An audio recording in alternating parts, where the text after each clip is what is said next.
द्रौपदी और कर्ण का आखिरी संवाद महाभारत युद्ध के लिए बहुत सारी घटनाएं उत्तरदायी हैं, जिसमें कौरव और पांडवों के बीच जुआ भी है। नमस्कार दोस्तों, मैं राजेंद्र प्रसाद सोनी राज आपका स्वागत करता हूं। आज का वीडियो आपके लिए बहुत खास होने वाला है। आज मैं लाया हूं आपके लिए द्रौपदी चीरहरण के बाद की घटना, जो द्रौपदी और कर्ण के बीच हुई, जो आपके दिल को हिला देगी। आपसे अनुरोध है कि आपको यदि हमारी कोशिश, हमारा प्रयास अच्छा लग रहा हो तो चैनल को सब्सक्राइब करें, लाइक करें, कमेंट करें। हम आपके लिए बहुत सारी मेहनत करते हैं कि आपको अच्छी अच्छी जानकारी प्राप्त हो सके। कौरव और पांडव के बीच में हुए जुए में पांडव सारा राज हार गए और उसमें द्रौपदी को भी हार गए। हारने के बाद द्रौपदी को भरी राजसभा में नग्न करने के लिए लाया गया, जिसमें विकर्ण ने इसका विरोध किया और कर्ण ने द्रौपदी को वेश्या कहा, पर उसे नग्न करने में अपनी सहमति भी थी। जब द्रौपदी का वस्त्र हरण हो रहा था, तब द्रौपदी ने सारी राज्यसभा और अपने सारे पतियों को सहायता के लिए पुकारा, पर किसी का सहयोग द्रौपदी को न मिला। अंत में द्रौपदी ने कृष्ण को आवाज दी और कृष्ण ने द्रौपदी की रक्षा की, उसकी लाज बचाई। द्रौपदी के चीरहरण का ये प्रयास असफल रहा। अपमान और क्रोध की अग्नि में जलती हुई द्रौपदी के साथ से भयभीत कुरु राजसभा थर थर कांप उठी। राजमाता गांधारी के रुदन के समक्ष द्रौपदी का क्रोध कुछ धीमा पड़ा और वो सर झुकाकर खड़ी रही। द्रौपदी 5 पतियों के साथ वनवास के लिए निकल पड़ी। जाने से पूर्व उसने कायर कुरु राजकुमार दुर्योधन, दुशासन और सूतपुत्र कर्ण की ओर देखा। दुर्योधन और दुशासन के चेहरों में विजयी मुस्कान थी, परंतु सूतपुत्र कर्ण का सिर झुका हुआ था।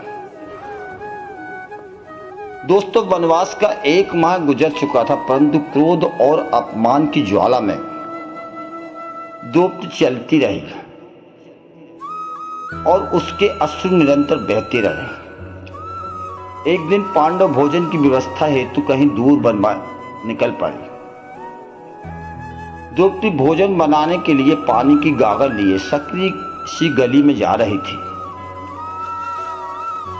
चौड़े मार्ग पर आते ही सामने से आ रहे एक रथ को देखा और वह चौंक पड़ी, परंतु वो अपने सामान्य चाल से चलती रही।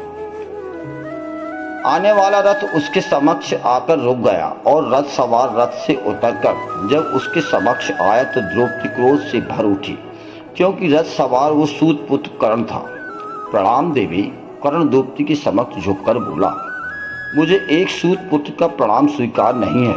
तू इस वन में क्यों आया है? क्या तुझे अपने प्राणों का भय नहीं है? मेरे पति तुझे देखते ही मार डालेंगे। द्रौपदी क्रोधित स्वर में अपने मार्ग पर आगे बढ़ते हुए बोली। उसे मार्ग पर खड़े होकर उस सूतपुत्र से किसी प्रकार का वार्तालाप स्वीकार नहीं था। देव, मैं किसी प्रकार का युद्ध करने नहीं आया हूँ। मैं तो एक नारी के प्रति बोले गए अपने अपशब्दों से शर्मिंदा हूँ और आपसे क्षमा मांगने इस वन में आया हूँ। कर्ण के शब्दों में पश्चाताप था। मूर्ख है तू। क्या तुझे ज्ञात नहीं कि सबसे गंभीर घाव तो शब्दों के ही होते हैं? मैं तेरे शब्दों से घायल हूँ। सूतपुत्र, तू क्षमा के योग्य नहीं है। बिना कर्ण की ओर देखे द्रौपदी अपने मार्ग पर आगे बढ़ती रही। देवी, मैं पश्चाताप की अग्नि में जल रहा हूँ। जिस जीवहस्त ने आपको अपशब्द कहे उसे काटकर मैं आपके चरणों में रख देना चाहता हूँ। कर्ण विकल स्वर में बोला, मुझे वेश्या कहने वाले पापी, मुझे तेरे जीवन की आवश्यकता नहीं है। मुझे तेरे प्राणों की आवश्यकता है। काट अपना शीश और रख दे इस मार्ग पर, ताकि मैं उसे ठोकर मारकर इस मार्ग से अलग कर सकूं। तुझ सूतपुत्र का रक्त और शीश इस मार्ग को अपवित्र ही करेगा। द्रौपदी ने एक पल रुककर कहा और पुनः अपने मार्ग पर आगे बढ़ गई। आपका कथन सत्य है। मेरे द्वारा कृत अपराध का एकमात्र दंड मृत्युदंड ही है, परंतु मैं अपने प्राण युवराज दुर्योधन को अर्पित कर चुका हूँ, इसलिए अब इन प्राणों पर मेरा कोई अधिकार नहीं, अन्यथा अब तक मेरा शीश कटा इस धरती पर पड़ा होता।